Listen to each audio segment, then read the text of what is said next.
नमस्कार दोस्तों। आज हम बात करेंगे एंजाइटी के बारे में कि एंजाइटी क्या है, कैसे हम इसको पहचान पाएंगे कि इसके ऐसे क्या लक्षण दिखाई देंगे जिससे आप समझ सकेंगे कि एंजाइटी है। हम बात करेंगे कारणों की कि किन कारणों से एंजाइटी होती है और फिर बात करेंगे इसके ट्रीटमेंट की कि होम्योपैथी में इसका इलाज क्या है। तो आज हम बताएंगे कि स्पेशली कि गर्मी के मौसम में होने वाली एंजाइटी या फिर गर्मी के कारण होने वाली एंजाइटी को कैसे ट्रीट किया जा सकता है। तो शुरू कर लेते हैं।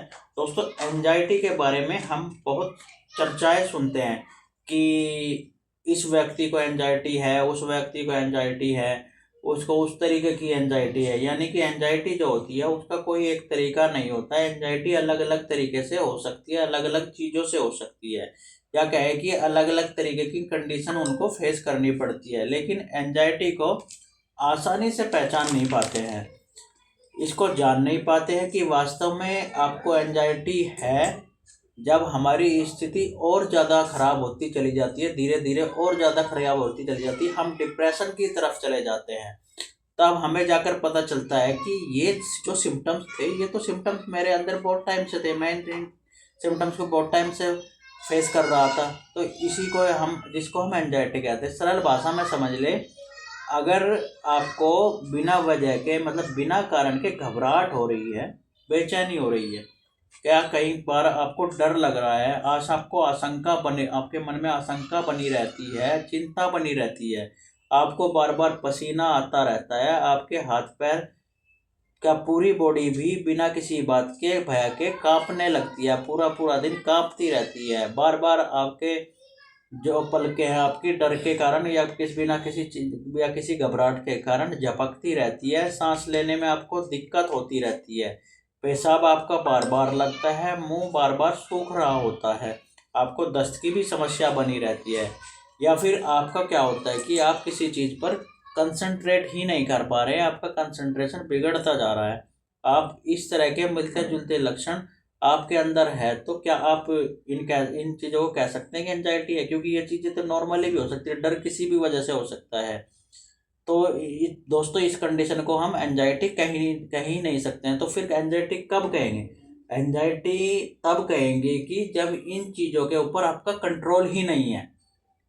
बहुत सी बार तो आपके डर डर हुआ तो आपने कंट्रोल कर लिया, डर आप कंट्रोल हो गए, लेकिन जब आपके पास इन चीज़ों का कंट्रोल ही नहीं रहा, आप इन चीज़ों को कंट्रोल करना चाहते हैं, बहुत कोशिशों के बाद भी आप इनको कंट्रोल ही नहीं कर पा रहे हैं, और ये चीज़ें आपको बार बार परेशान हो रही है, आपके साथ बार बार हो रही है, यानी कि लंबे समय तक ये दिक्कत या कहे कि ये सिम्टम्स आपके साथ बनी हुई है, तभी हम कह पाएंगे कि आपको एंजाइटी की समस्या है। और ये चीज़ें आपके लिए पैनिक हो जाती है, इससे आपका जो डेली का रूटीन है या आपका डेली का वर्क है वो प्रभावित होता चला जाता है। तब आप सोचना शुरू करते हैं कि कहीं ना कहीं आपको ये समस्या तो नहीं है, आपको एंजाइटी की समस्या तो नहीं है। दोस्तों, अगर ये लक्षण आपको बार बार हो रहे हैं जिससे आपका कंट्रोल नहीं है और ये चीज़ें आपके लिए पैनिक हो रही हैं, आपको दुख दे रही हैं, परेशान कर रही हैं, तो रियल में ये एंजाइटी की समस्या है। और ये एंजाइटी भी अलग अलग तरीके की होती है, अलग अलग तरीके के डर होते हैं, भय होते हैं, या कहें कि फोबिया जिसे बोलते हैं। जैसे कि जनरलाइज एंजाइटी हो सकती है, हेल्थ एंजाइटी डिसऑर्डर हो सकता है, या परफॉर्मेंस एंजाइटी डिसऑर्डर हो सकता है। तो अलग अलग तरीके की अलग अलग चीज़ों के साथ एंजाइटी होती है।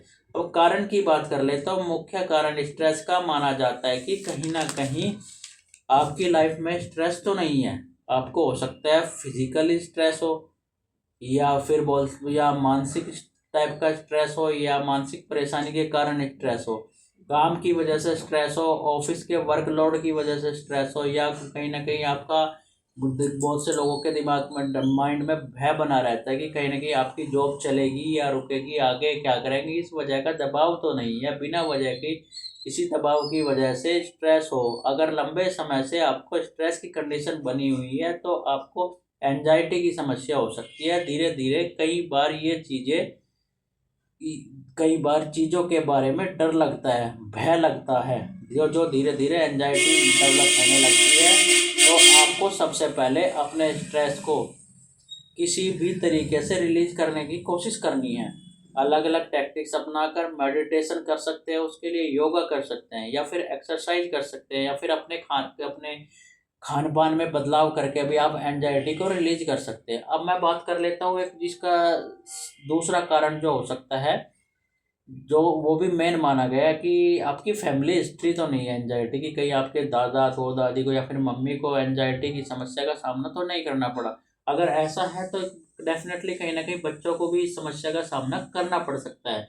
ये तो पक्का नहीं कह सकते कि हाँ जरूर बच्चों को भी एंजाइटी का सामना करना ही पड़ेगा, लेकिन हो सकता है कि करना पड़े।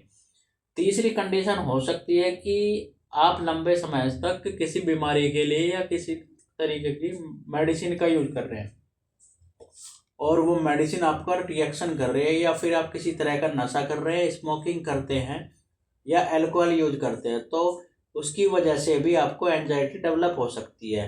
तो दोस्तों ये तो थे कारण। अब बात कर लेते हैं कि एंजाइटी को किस तरीके से ट्रीट किया जाए, कैसे इससे छुटकारा पा सकते हैं। आज हम पर्टिकुलरली बात कर रहे हैं कि गर्मी की वजह से होने वाली एंजाइटी या गर्मियों के मौसम में लोगों को जो एंजाइटी बढ़ जाती है, एंजाइटी की समस्या हो जाती है, उन लोगों के लिए खास दवाई होती है होम्योपैथी के अंदर, और इस एंजाइटी को उनको अच्छे से राहत भी दिला देती है, जड़ से ख़त्म कर देती है उनकी एंजाइटी की समस्या को, और बिना किसी साइड इफ़ेक्ट के आपकी एंजाइटी की समस्या जो है बिल्कुल ठीक हो जाती है। तो सबसे पहली और टॉप लीडिंग मेडिसिन है एथूसा 30। ये उन केसेस में बहुत अच्छा काम करती है जिनको बेचैनी, घबराहट और गर्मी के अंदर ऐसी घुटन महसूस होने लगती है कि जैसे दम घुट रहा है, और वो समस्या धीरे धीरे जैसे जैसे आप सुबह से शाम तक होती जाती है, तो आपका स्ट्रेस लेवल शाम तक बढ़ता चला जाता है और एंजाइटी बढ़ने लगती है। तो इस कंडीशन के लिए एथूसा बहुत ही अच्छी मेडिसिन है। तो आपको एथूसा की 5 बूंद सुबह, 5 बूंद दोपहर, 5 बूंद शाम को आधे कप पानी में कंटिन्यू 3 से 4 महीने यूज करनी है। 3 से 4 महीने में आपकी जो एंजाइटी की समस्या है वो ठीक होने लग जाएगी। दूसरी टॉप लीडिंग मेडिसिन है एमिल नाइट्रोसम। इसको भी 30 पोटेंसी में लेना है। जो लोग गर्मी के कारण बहुत ज़्यादा परेशान रहते हैं, गर्मी के कारण उन्हें बेचैनी, घबराहट रहती है, घुटन सी लगती है, ऐसा लगता है कि जैसे दम घुट रहा है, इसके साथ साथ गर्मी के अंदर सर में ऐसा तेज दर्द होता रहता है कि जैसे कि सर में कोई कील ठोक रहा है या हथौड़े से वार कर रहा है। ऐसा लगता है कि सर पूरी तरह से फड़क रहा है या हार्ट पूरी तरह से फड़क रहा है आपका। उनको अपना ब्लड सर्कुलेशन भी महसूस होता है। तो इसके लिए एमल नाइट्रोसन बहुत ही अच्छी मेडिसिन है। इसकी भी 5 बूंद सुबह, 5 बूंद दोपहर, 5 बूंद शाम को कंटिन्यू 3 से 4 महीने यूज करनी चाहिए। तीसरी टॉप लीडिंग मेडिसिन है अर्जेंटम नाइट्रिकम। इसको भी 30 पोटेंसी में लेना है। ये एंजाइटी की बेस्ट मेडिसिन है उन केसेस के लिए बेचैनी, घबराहट, या कुछ लोग जो कि भीड़ में जाने से डर लगता है, नई नई जगह जाने से डर लगता है, पहले ही किसी चीज़ के बारे में सोचकर परेशान हो जाते हैं कि वो उस काम को करेंगे तो क्या होगा, वहाँ जाएंगे तो क्या होगा, मतलब कि पहले ही अब वो रिजल्ट कैलकुलेट करने लगते हैं कि कहीं काम गलत तो नहीं हो जाएगा। ऐसी समस्या आपके अंदर तरंगे सी पैदा कर देती है, एक झंझनाहट सी पैदा कर देती है, आपको परेशान कर देती है। तो उन कंडीशन के लिए अर्जेंटम नाइट्रिकम बहुत ही अच्छी मेडिसिन है। तो मैं ये तो थी आज की मेडिसिन जिन्हें लेकर के आप अपनी एंजाइटी की समस्या से छुटकारा पा सकते हैं। तो मैं एक मेडिसिन एक बार और रिपीट कर देता हूँ, तीनों मेडिसिन। तो पहली मेडिसिन है एथूसा 30। इसकी 5 बूंद सुबह, 5 बूंद दोपहर, 5 बूंद शाम को आधे कप पानी में लेनी है। दूसरी मेडिसिन है एमिल नाइट्रोसम 30। इसकी 5 बूंद सुबह, 5 बूंद दोपहर, 5 बूंद शाम को आधे कप पानी में। तीसरी मेडिसिन है अर्जेंटम नाइट्रिकम 30। इसकी 5 बूंद सुबह, 5 बूंद दोपहर, 5 बूंद शाम को आधे कप पानी में लेनी है। तीनों दवाइयों के बीच में आपको 5-5 मिनट का गैप करके लेनी है। और फिर जब आप ये मेडिसिन ले रहे हो तो या तो आप इन मेडिसिन को खाना खाने के 40 मिनट बाद ले, या खाना खाने से 40 मिनट पहले। आपकी समस्या जो है प्रॉपर ठीक हो जाएगी 3 से 4 महीने में। अगर आपकी थोड़ी बहुत प्रॉब्लम रहती भी है तो आप इन मेडिसिन को तब तक कंटिन्यू कर सकते हैं जब तक आपकी समस्या प्रॉपर ठीक नहीं हो जाती। अगर आपको आज की इन्फॉर्मेशन अच्छी लगी तो मेरे चैनल को लाइक कर दे, शेयर कर दे, सब्सक्राइब कर दे, और हाँ, बेल आइकन को ओपन करना ना भूले, जिससे कि मेरी नई नई वीडियो का नोटिफिकेशन आप तक इजीली पहुंच सके और आप मेरी वीडियो से फ़ायदा उठा सके। और आप मुझे सजेस्ट भी करते रहिए कि मुझे कौन सी बीमारी पर नई वीडियो लेकर आनी चाहिए और मुझे क्या चेंज करना चाहिए, मैं कहाँ